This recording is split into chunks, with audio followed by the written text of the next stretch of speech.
Welcome friends, আমি পলাশ। আমি আবার চলে এসেছি আমার ছাদ বাগানে। তো বন্ধুরা, এখন চলছে ফেব্রুয়ারি মাসের সেকেন্ড উইক। তো এই সময় নিশ্চয়ই আপনাদের ছাদ বাগান বা আঙিনা বাগানে যেসব আম গাছগুলি রয়েছে তাতে মুকুল ভরে গেছে। তো প্রজাতি অনুযায়ী সমস্ত গাছের কিন্তু মুকুল একইভাবে আসে না, কারো একটু আগে আসে, কারো একটু পরে আসে। তো এবছর গাছে যেটা আমি দেখলাম বা আপনারাও যেটা দেখতে পাচ্ছেন যে অনেক আর্লি কিন্তু মুকুল চলে এসেছে। তো আর্লি মুকুল চলে এলে একটু চিন্তার বিষয় যে ঠান্ডা থাকা অবস্থায় কিন্তু মুকুলগুলি নষ্ট হয়ে যাওয়ার টেন্ডেন্সি একটা থেকেই যায়। তো বন্ধুরা, এই সময় অর্থাৎ ফেব্রুয়ারি মাসের সেকেন্ড উইকে আমার বা আপনাদের ছাদ বাগান বা আঙিনা বাগানে যেসব আম গাছে মুকুলগুলি এসেছে সেগুলিকে আমি 5টি ক্যাটাগরিতে ভাগ করেছি। তো এই 5 রকম মুকুলের ক্যাটাগরির আপনাকে কিন্তু ভিন্ন ভিন্ন পরিচর্যা করতে হবে, যেটি না করলে আপনি কিন্তু আপনার আম গাছে এবছরের মতো আর সেইভাবে অর্থাৎ বেশি পরিমাণে আম ধরাতে পারবেন না। তো প্রথমে বলে রাখি, ক্যাটাগরি 1 কি? ক্যাটাগরি 1 হলো সবেমাত্র মুকুল দেখা দিয়েছে, অর্থাৎ যেগুলি একটি লেট ভ্যারাইটির আম সেগুলি। ক্যাটাগরি 2,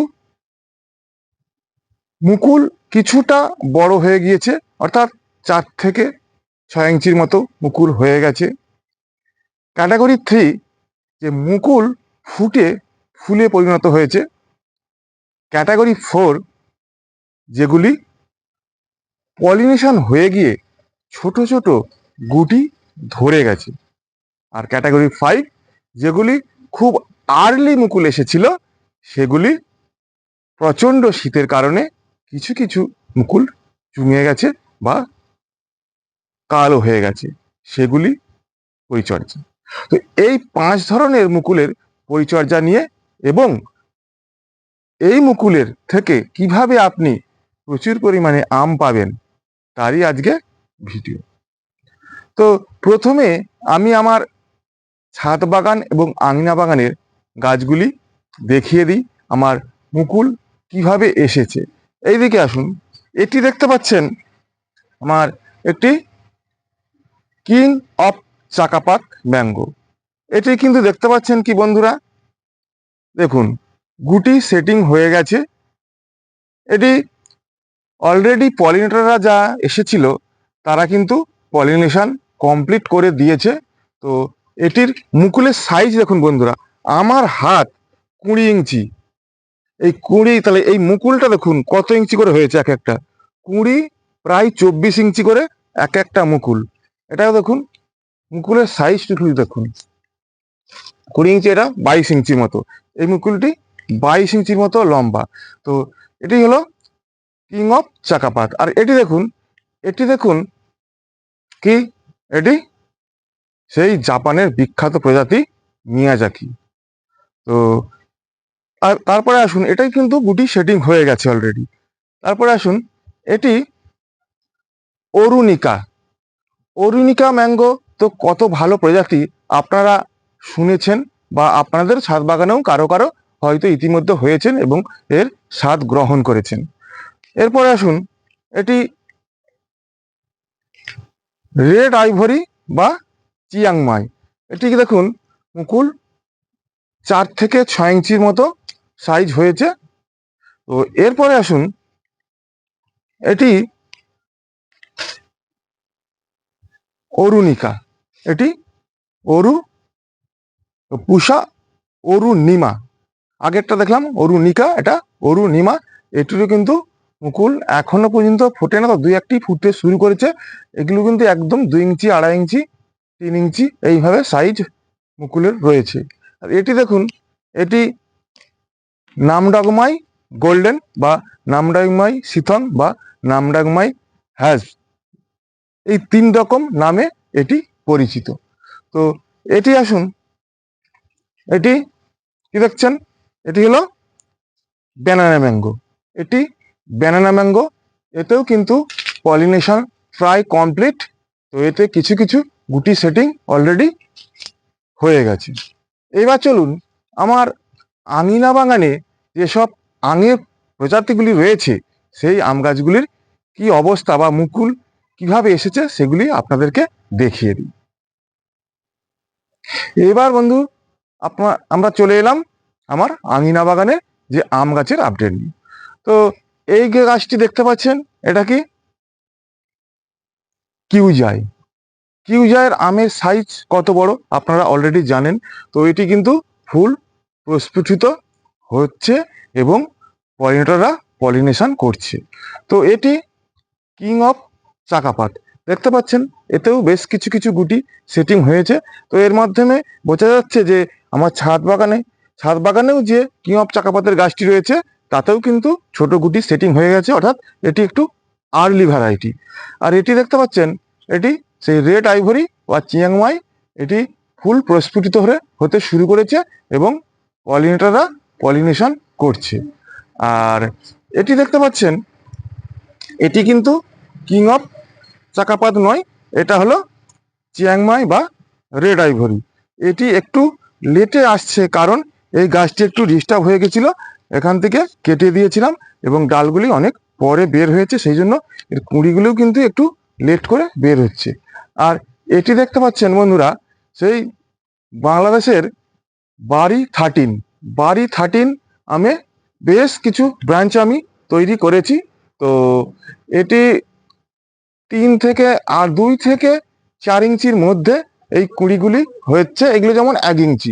তো এর পরিচর্যা কিন্তু একটু অন্যরকম হবে। আর দেখুন বন্ধুরা, এটি কি বলছে বলুন তো,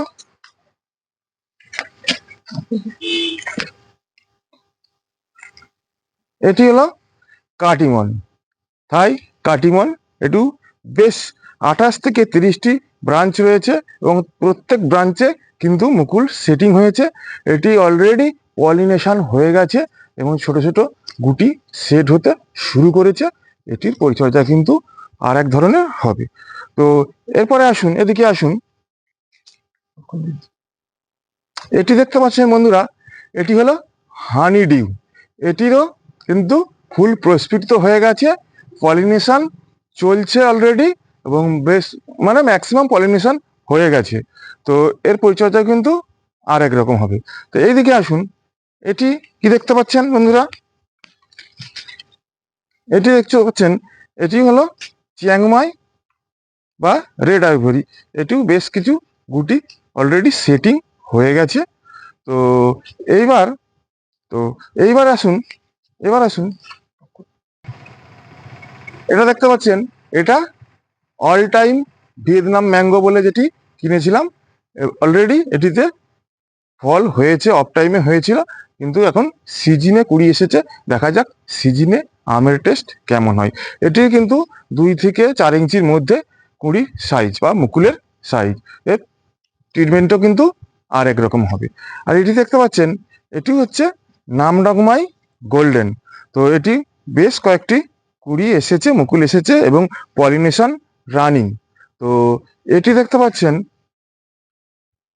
আমেরিকান রেড মালমার। ও রেড মালমার আমের গাছের মুকুলগুলো দেখতে পাচ্ছেন কতটা লাল দেখতে পাচ্ছেন, রেড মালমার সেই জন্যই নাম হয়েছে। তো এর আমগুলো একদম পুরোপুরি লাল হয়। তো এটিতেও পলিনেশন অলরেডি চলছে, মুকুল একদম প্রস্ফুটিত। তো এদিকে আসুন, এটি দেখুন, এটি সেই নদিয়ার কাননভোগ কাননভোগ ম্যাঙ্গো। এটি কিন্তু এখনো ফুল ফোটে না, কুড়ি অবস্থায় 2-1টি করে ফুল ফুটতে শুরু করেছে। তো পলিনেশন স্টার্ট হয়েছে। তো এটির কিন্তু পরিচর্যা অন্যরকম হবে।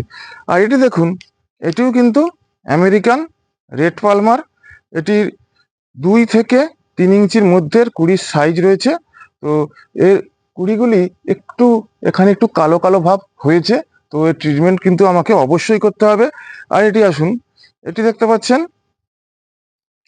অরুণিমা, পুষা অরুণিমা এর পলিনেশন অলরেডি শেষের দিকে, বেশ কিছু গুটি সেটিং হয়ে গেছে।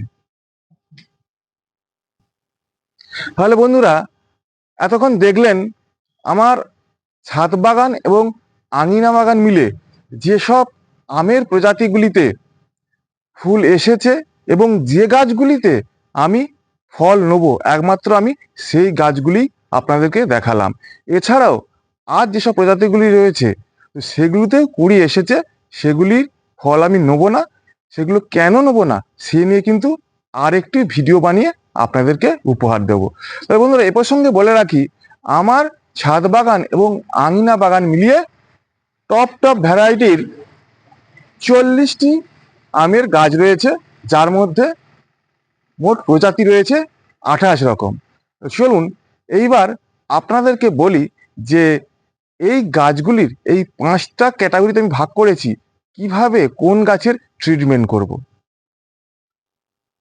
তাহলে বন্ধুরা, এবার আসি আমের মুকুলের পরিচর্যার কথায়।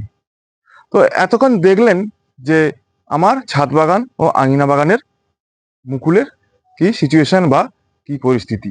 তো যেসব গাছগুলিতে শুধুমাত্র ফুল ফুটে গেছে সেগুলির ছাড়া অন্য গাছগুলিতে আপনাকে কিন্তু একটু সলিউশন স্প্রে করতে হবে। তো সলিউশন স্প্রে করব কেন বন্ধুরা? যে এই সময় আম গাছে মূলত 3টি ইনসেক্টের বা 3 রকম পোকামাকড় এবং ফাঙ্গাসের আক্রমণ হতে পারে। প্রথমত থিপস, দ্বিতীয়ত হপার, তৃতীয়ত পাউডারি মিলডি।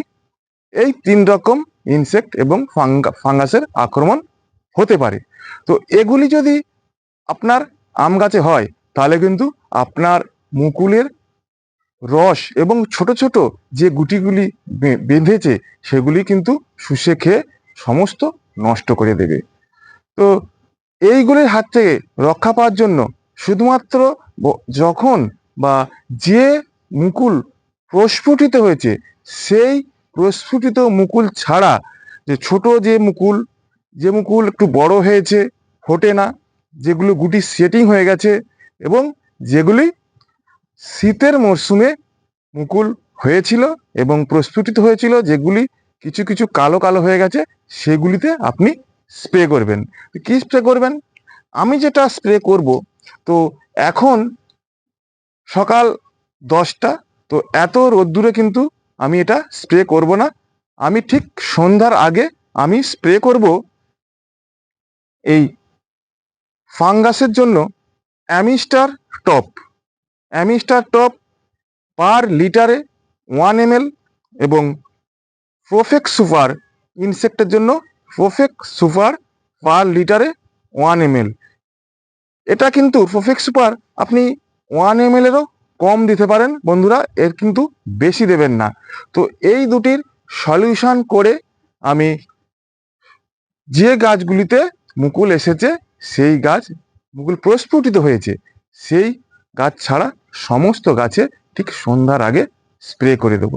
এইবার বন্ধুরা, আপনি কি এই সময় গাছের গোড়ায় বা টবের আপনি কোনো খাবার দেবেন?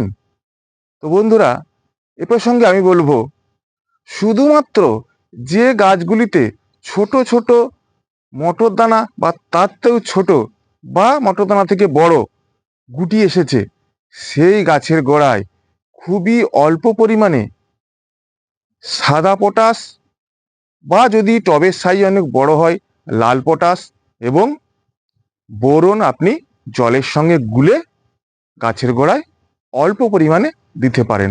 আর যেগুলি গুটি ছাড়া যে মুকুল রয়েছে যে গাছগুলিতে, সেই গাছগুলি কোনো খাবার দেবেন না। আর এই সময় কোনো রকম পিজিআর তো স্প্রে একদমই করবেন না। আর আপনার কাজ হবে ওইগুলি স্প্রে করা আর গাছের গোড়ায় উপযুক্ত পরিমাণে বা পর্যাপ্ত পরিমাণে জল রাখা। পর্যাপ্ত পরিমাণে বলতে বোঝায় বন্ধুরা, একদম ভাসিয়ে নয়, অল্প থেকে একটু বেশি। আগে যেমন জল টান দিচ্ছিলেন সেই জল টানটা দেবেন না, তার থেকে একটু বেশি জল দেবেন। তো বন্ধুরা, আজ আর এই ভিডিওটিকে দীর্ঘায়িত করব না। আশা করি আমি কি বলতে চেয়েছি বা আমার এই পরিচর্যা আম গাছের আপনারা বুঝতে পেরেছেন এবং ভালো লেগেছে। যদি ভালো লেগে থাকে বন্ধুরা, প্রচুর প্রচুর পরিমাণে লাইক, শেয়ার এবং কমেন্ট করবেন।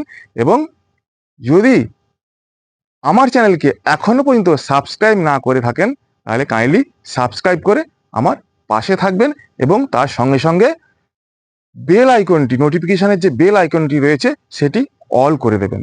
তো নমস্কার।